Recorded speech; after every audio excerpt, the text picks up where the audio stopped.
नमस्कार, राधे राधे, जय जय श्री कृष्णा। दोस्तों, किसी ने मेरे को कमेंट्स करके पूछा था कि सर, हमारे जो संतान हैं उनकी शादी के अंदर प्रॉब्लम हो रही है, दिक्कत हो रही है, रिश्ते आ रहे हैं लेकिन बार बार बात नहीं बन रही, तो इसके लिए हम क्या करें। तो मैं उनको कुछ योजनाएं बताई, उनको कुछ आइडिया दी। मैंने कहा अगर आपके घर के अंदर इन स्थानों पर यदि वास्तु दोष है, इस दिशा के अंदर यदि वास्तु दोष है, तो ये प्रॉब्लम जरूर आपके घर के अंदर होगी। दोस्तों, वही टिप्स मैं आपको आज बता रहा हूँ, क्योंकि ये यदि हमारे घर के अंदर वास्तु दोष होता है तो ऐसी स्थिति में जो बच्चे होते हैं उनके शादी में दिक्कत होती है, बाधाएं आती है, अड़चनें आती हैं। दोस्तों, घर का जो दक्षिण पश्चिम दिशा है, हमारा जो मकान है, और उसके जो दक्षिण पश्चिम की जो दिशा है, इस दिशा का जो मुख्य अधिकार होता है वो घर का जो बड़े बुजुर्ग होते हैं या जो मुखिया होता है उसका ही अधिकार होता है। दोस्तों, यदि आपके घर में दक्षिण पश्चिम यानी नैऋत्य कोण के अंदर, यानी दक्षिण और पश्चिम के बीच के अंदर यदि शौचालय या रसोई घर इस स्थान पर बना हुआ है तो ये विवाह के अंदर बाधाएं जरूर डालते हैं।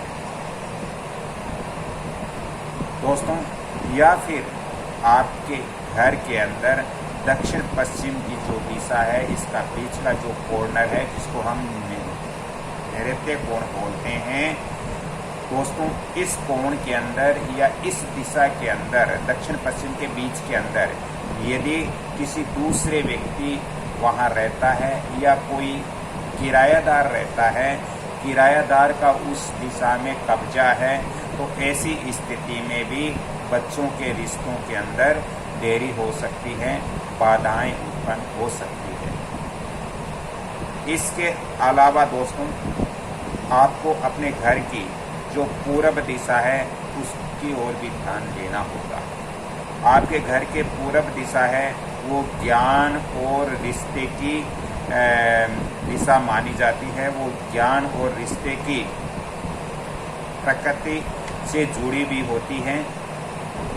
दोस्तों, यहाँ पर यदि आपके घर में ऊंची दीवार है या कोई बड़ा पेड़ है जो सूरज की रोशनी को आपके घर के अंदर आने से रोकता है, यदि ऐसी स्थिति बन रही है तो भी ये बच्चों के विवाह में बाधा उत्पन्न करने वाली होती है। इस बात का भी आप ध्यान रखें। तीसरा जो टॉपिक्स मैं आपको दे रहा हूँ ये भी बहुत महत्वपूर्ण टॉपिक्स है। दोस्तों, जिन घरों के अंदर ब्रह्म स्थान में, यानी जो घर का बीच का सेंटर होता है, ब्रह्म स्थान में किसी भी प्रकार का भारी सामान होगा या उस घर के ब्रह्म स्थान में सीढ़ियाँ बनी हुई होगी या फिर उस घर के ब्रह्म स्थान में शौचालय यानी हमारा जो टॉयलेट बना हुआ होगा, तो ऐसी स्थिति में उस घर में पूरा जो परिवार है उसके लिए नकारात्मक ऊर्जा उत्पन्न करेगा, जिससे बच्चों के रिश्तों में बाधाएं आएगी। तो ऐसी स्थिति है तो उसको भी आप ठीक करें, अन्यथा बच्चों के विवाह शादी में बाधाएं आएगी, घर के अंदर भी बहुत बड़ी समस्याएं उत्पन्न हो जाती हैं। दोस्तों, चौथी जो टॉपिक है वो भी मैं आपको यहाँ पर बता देता हूँ, क्योंकि आज का वीडियो बहुत महत्वपूर्ण होने वाला है।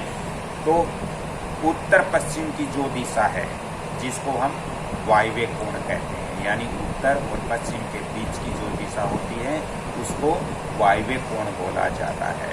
यानी नॉर्थ वेस्ट के अंदर यदि विशेषकर ये दिशाएं कन्याओं की दिशा होती है, यानी ये जो दिशा है ये हमारे घर में जो लड़की होती है उसके विवाह शादियों से जुड़ी हुई दिशा होती है।